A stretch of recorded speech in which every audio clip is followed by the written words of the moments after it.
আল্লাহ এই মুমিনদের জন্য পুরস্কার ঘোষণা দিচ্ছেন। আল্লাহ পাক বলেন, লাহুম দারাজাতুন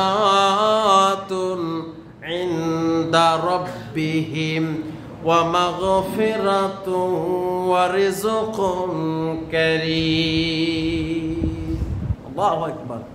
আল্লাহ পাক বলছেন, লাহুম দারাজাতুন ইনদা রাব্বিহিম, এই সমস্ত খাঁটি ঈমানদার মুমিনদের জন্য রয়েছে লাহুম দারাজাতুন ইনদা রাব্বিহিম, তাদের প্রতিপালকের পক্ষ থেকে তাদের জন্য মর্যাদা। বলেন সুবহানাল্লাহ। আল্লাহ যদি আমাকে আপনাকে মর্যাদাবান ঘোষণা করেন, তাহলে এর চাইতে সৌভাগ্যের বিষয় আরো কিছু হতে পারে? বলেন। হ্যাঁ, আমি আপনি যদি এখন বর্তমান অন্তর্বর্তী সরকার প্রধান উপদেষ্টা কে?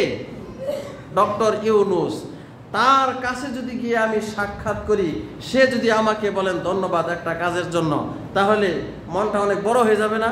হ্যাঁ, প্রধান উপদেষ্টা আমাকে ধন্যবাদ দিয়েছে একটা কাজের জন্য, তখন আমার মনটাই অন্যরকম হয়ে যাবে।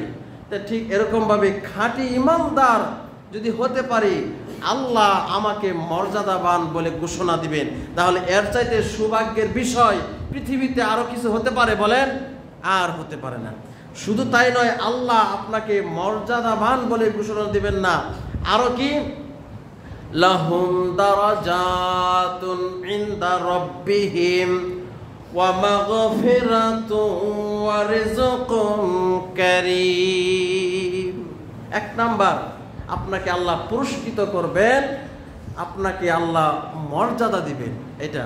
দুই নাম্বার, মাগফিরা। আল্লাহু আকবার। খাঁটি ঈমানদার হতে পারলে আল্লাহ পাক আমাকে আপনাকে ক্ষমা করে দিবেন। বলেন সুবহানাল্লাহ।